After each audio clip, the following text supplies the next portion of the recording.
So I guess it was about a month ago now, but my sister decided to start watching the Vampire Diaries again, and I got to watch season 3 before I left for school. And, a lot goes down this season. I mean, we see all the Michelson siblings undaggered, their parents are back and trying to kill them, and Alaric has his own issues too. I mean, he first has this psycho alter ego that decides to come out to play, and he teams up with Esther and becomes almost like this original vampire hunter. And through all that, it got me thinking, what was the first time we see evil Alaric? And I think I finally figured it out, and I'm going to tell you right now. So sit back, relax, maybe grab a drink or some snacks, because I honestly have no idea how long this video is going to go. Could be just a few minutes, could be an hour or two, I don't know. But without further ado, let's go!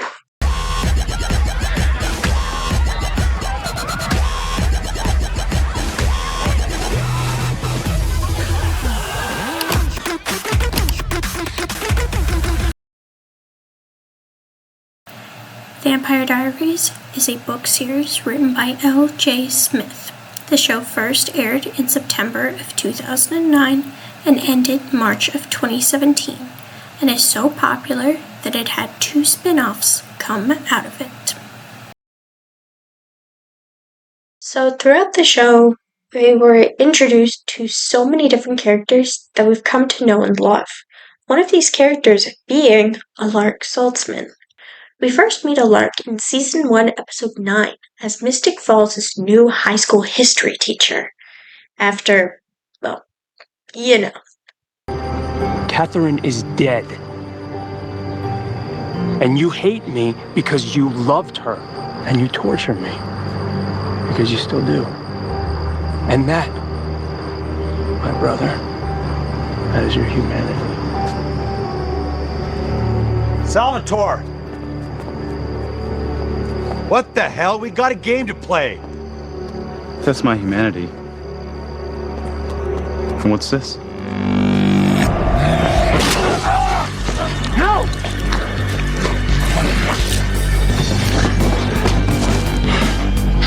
Anyone, anytime, anyplace. But we also learned kind of quickly that Mr. Saltzman is in town for more than just teaching. We learned that he was actually married at one point to a woman named Isabel, and that she was killed by a vampire. Right in front of him, too. And after that, he made it his sole mission in life to find the guy that killed his wife, and then take him out himself. And who was this vampire? None other than Damon Salvatore. Which is also kind of weird and funny because the two end up becoming best friends. Wake up.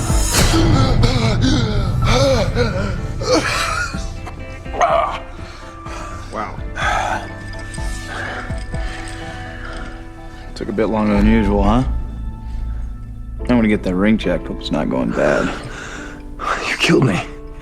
You pissed me off. You killed me! But I'm getting ahead of myself here. So Alaric does try to go through with his plan once he finds out that it is Damon that killed his wife. And this is how it went for him.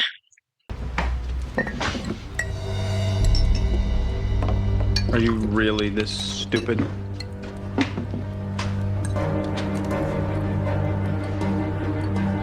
Guess so.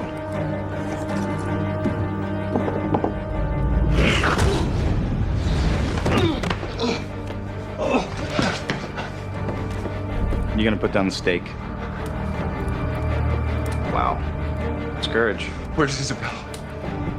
What have you done to my wife? Let me tell you I killed her. Will that make you happy? Because I think you know what happened. So you're feeding on her. Yeah, I did. And I wasn't lying. She was delicious. Oh, come on. What do you think happened? Not an inkling?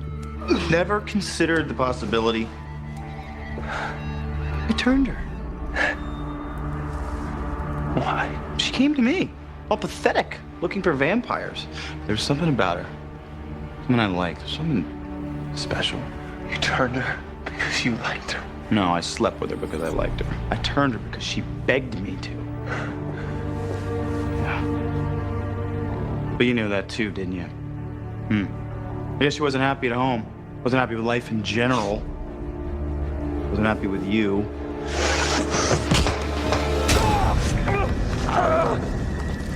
This is a shame. We're kindred spirits. Abandoned by the women we love. Unrequited love sucks. Sounds like I got along. Which means I get to sit here and watch you die.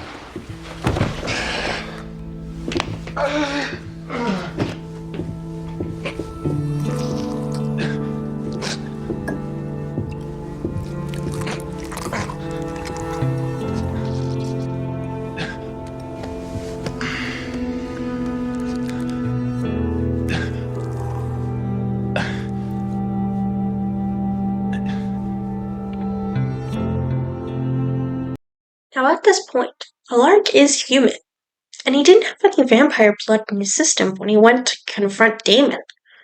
So how is he still alive? That's right, the famous Gilbert Ring. It was made back in 1864 by this very powerful witch, Emily Bennett. She enchanted this and one other ring so that any human who wears this ring cannot die if a supernatural being kills them. Throughout the show, we see many people wearing these rings, including Jonathan Gilbert, Samantha Gilbert, John Gilbert, Matt Donovan, and then finally Jeremy Gilbert. Now, as you can see, most of the wearers of the rings are from the Gilbert family. Again, it's called the Gilbert Ring for a reason. These rings are passed down every generation to members of the Gilbert family. But Rick and Matt aren't members of the Gilbert family, so how did they get their rings? Well, Matt most likely got his from Damon when Elena turned off her humanity, and once they found out that Matt was her trigger to turning it back on, Damon gave him the ring so then he wouldn't be dead when he killed Matt in front of Elena to force her to turn it back on. Oh, come on. I barely drained an artery. Come on. Get up. I'm hungry. My head's fuzzy. I can't think straight. I need more. Stop. But you're so good. Hey. You're cut off. Let go of me. Stop it. Enough. You are acting like a little spoiled brat, you know that? You think that we can't punish you. Maybe not. But I can sure punish him. Elena. Seriously, you think this Shut up. I'm done playing nice. Turn your emotions back on right now, Elena, or so help me God. I will give you something to be sad about. I will kill him right here in front of you. Damon? Don't Damon me. She doesn't love anyone? Fine. Prove it. And if I'm wrong, what difference does it make? One less busboy. Oh, wait. You're bluffing.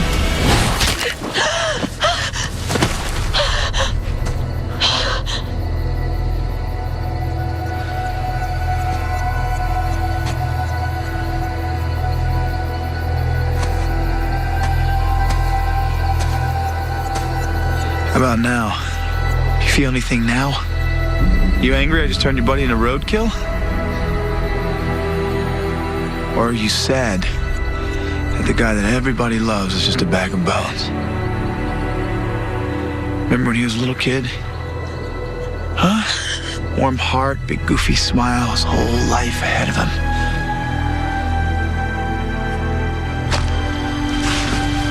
I guess it was a good idea that he was wearing this.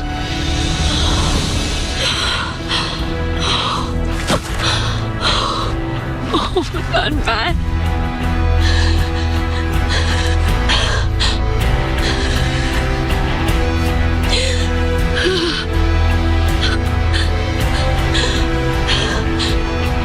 Feel that weight lifting off your chest. That's joy. Because your friend isn't dead. That's emotion, Elena. That's humanity.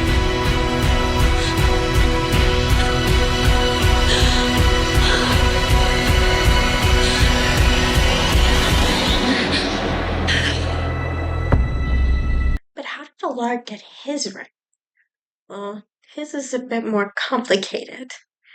Because he got his ring from Isabel, who got it from Uncle John. Because when the two were younger, her and John apparently were together. Or they at least had a fling, because Elena is actually Isabel and Uncle John's daughter, who was delivered and then adopted by John's brother Grayson and his wife Miranda. Anyway, so John at some point gave Isabel his ring just in case she ever needed it. But before she turned, she gave that ring to Alaric. Like I said earlier, these rings are enchanted to revive anyone killed by a supernatural being. So as long as the ring is on their finger when they die, they'll come back. However, all magic comes with a price. I know that clip's actually from Once Upon a Time, but Rumble is right. Magic is all about balance.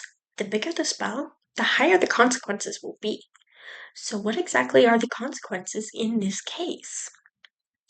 We learned that every time someone dies with the ring on, their spirit is sent to the other side, and they have to find their body in order for them to come back. And the more times they die, the farther they're separated from their body, which can make it take a bit longer for them to come back. It also gives the spirits on the other side more time to manipulate their mind, which will affect their psyche over time, and they'll develop this very dark and murderous alter ego, and the more they die, the more the alter ego will take control. The first time this happened was in 1912 with Samantha Gilbert. Now, we don't know much about her. All we know is that her alter ego started killing members of the Founders Council while in her reign. We don't know how many times she was killed before the ring started to affect her. All we know is that Damon killed her once, but that was after the killings began. But how many times was Alaric killed before his alter ego took the wheel? Well, the first was, again, Damon in season 1.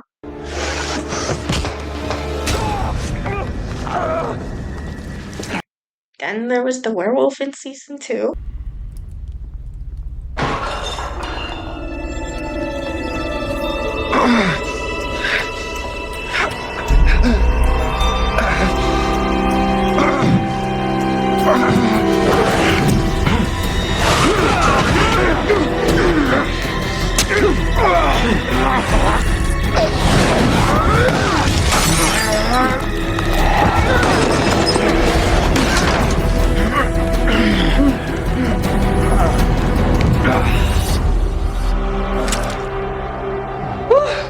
Damn, you're strong. Took the whole syringe. Grab that one. He's dead. Hi, Damon. Nice to see you again. Then Damon again in the beginning of season 3. Should have killed him this morning. He's Caroline's dad, Damon. Yeah, when I kill him, she'll have one more parent than we do. Oh, come on, Damon. You're repeatedly killing my buzz today, Rick. Step aside. Yeah, it's not gonna happen. temporary funeral. David, no! What is wrong with you?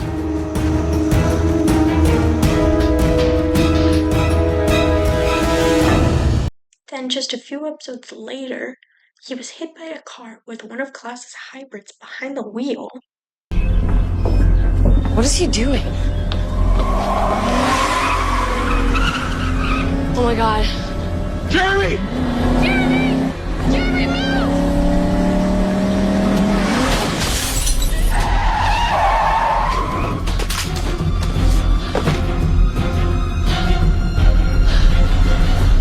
Next was when Elena killed Rick.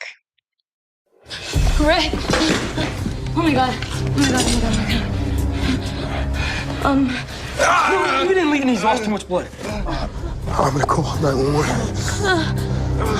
Rick, look at me. Who did this to you? I don't know. Oh my god. There's a lot of blood, Matt. I know, Elena. I know. You have to kill me. What? Elena, you have to kill me.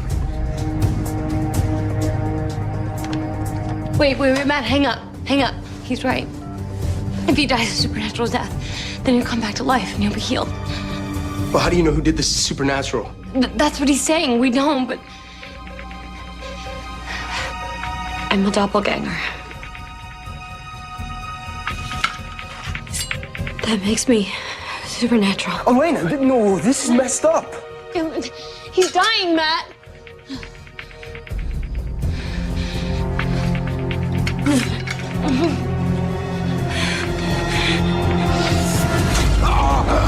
The last time was when Klaus killed him. So the fate of the entire vampire race depends on you finding a stake. And to get it, we need you to pass out. Which means that I feel totally justified doing this. There, sleeping like a baby. Now after this, Psycho Lark is definitely in full control, which allows Esther to turn him into this super vampire hunter with the same spell she used on Michael and her children to turn them into vampires almost 1,000 years prior to the series, making him nearly indestructible. But she did make one tiny adjustment to the spell this time around.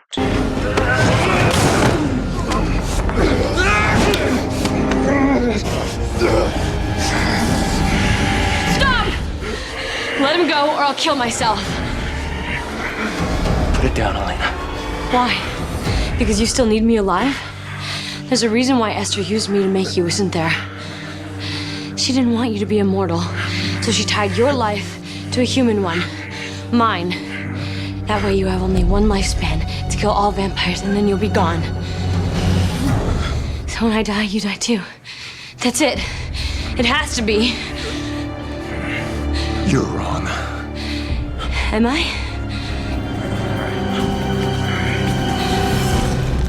Stop! Stop! Stop! Stop!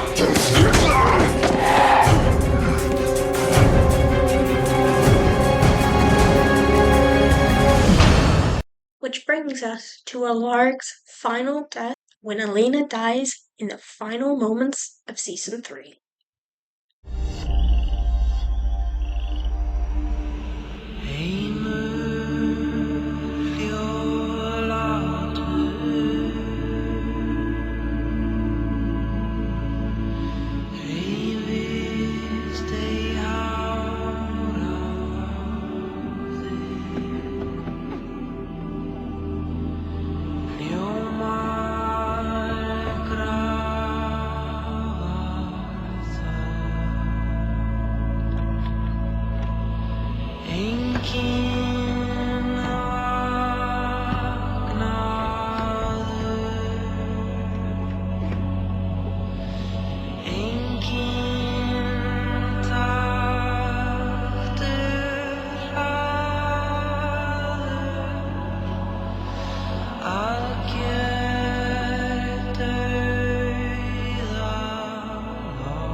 What's happening? What's happening?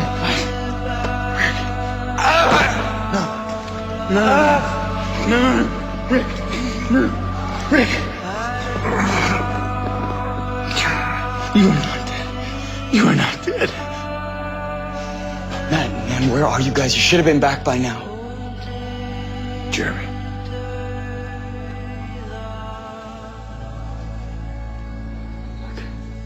Haven't you done enough? And how'd you even get in here? I don't know. I just wanted to say goodbye and it kind of happened. Rick? I just want you to know that I'll always be here to look after you, Jeremy. But you'll never be alone. Okay? I promise. I don't understand. Oh my God, you're a ghost. What if you're dead? It means Elena.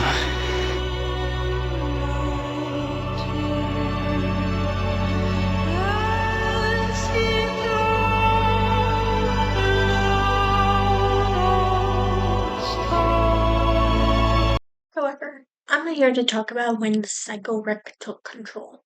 I wanted to tell you when I think we first meet evil Rick. And here it is.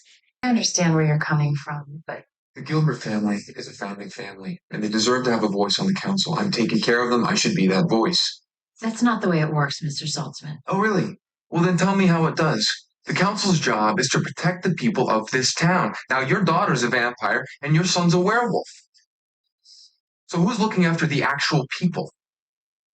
Some of them may be family or friends, but they are still supernatural. They don't follow our rules or our laws. They look after themselves, and that's what we need to do. I'll see you at the next meeting.